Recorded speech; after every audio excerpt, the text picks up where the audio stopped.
morning, folks. Thanks for tuning in. Hope y'all are doing okay today. So, those of you that have followed any of these videos I've put up previously know that I used to work at a dealership. I worked both in sales and service. I was a salesperson and then a service writer for a couple of years.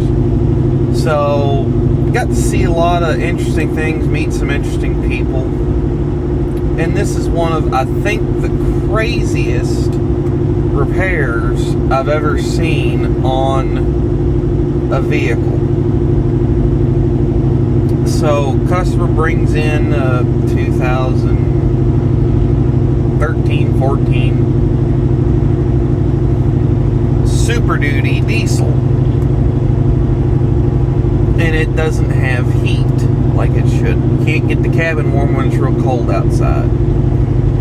Now, diesels take some time to warm up, especially in the wintertime. They don't run as warm as gas engines do when you're just, running around. So, we took it, we did a bunch of tests on it, and turns out it wasn't giving the appropriate discharge temp on the vents. They weren't putting out hot enough air to actually warm up the cabin. We went and checked all the hoses, and I think we ended up putting a heater core in it, but nothing that was put in this truck would fix it. And one of the things I want to explain here real quick, when you are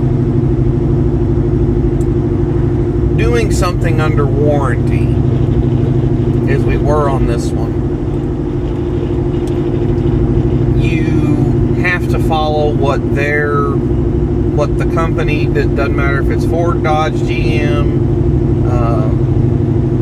and any of the imports, you got to follow what the company tells you to do for the warranty repair. So if they say, hey, you've got to do this first and recheck it, you've got to do that first and recheck it. And then if the problem still persists, they tell you what to look at and replace, what to look at or replace next.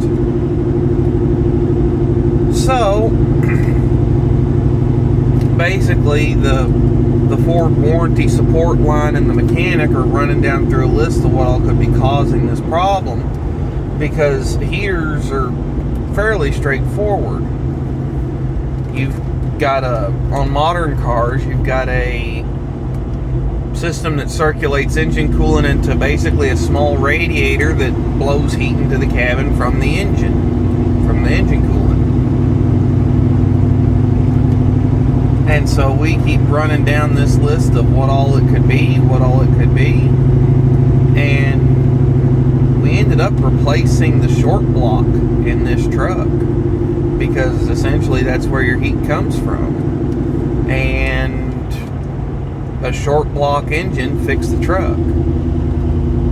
So they get it, we end up having to send the block back, and they cut it apart, and there was a defect in one of the coolant passages for the heater bypass, and so it could not get the correct amount of flow into the heater core of this truck. Now I realize that's a really goofy repair and side effect, and kind of an odd thing, but when you think about what it takes to cast an engine block and how many of those things a manufacturer will make for a vehicle line, because Ford puts that engine in the F250 to the F750, and then they also sell the engine for repower or replacement, and then they've got to handle that kind of aftermarket or shop maintenance or repairs or whatever, because I've seen people put them, put those new engines in older trucks, so you've got to kind of handle that too. And then those engines have also ended up in some military equipment and some other vehicles that aren't badged by Ford. But when you think about all, pick an engine line as far as, a family of engines, and then look at all the vehicles that goes into, they're making a boatload of engines, and all the casting processes for a short block or a long block or whatever, every once in a while you get a bad one. And Cummins had the same problem a number of years ago with the 5.3 block. It was the 5.9 liter inline six Cummins, but the 5.3 block had a weak outer water jacket on the outside, and if it let loose, you'd crack the water jacket and puke coolant everywhere down the side of the block. So I just thought it was a fascinating repair as far as what can go wrong, and no one could figure. It took them a while to figure that one out, because they looked at every other component before they considered the engine block, but they could have definitely tested for it. So that's what I got, folks. Thanks for tuning in. Catch y'all next time.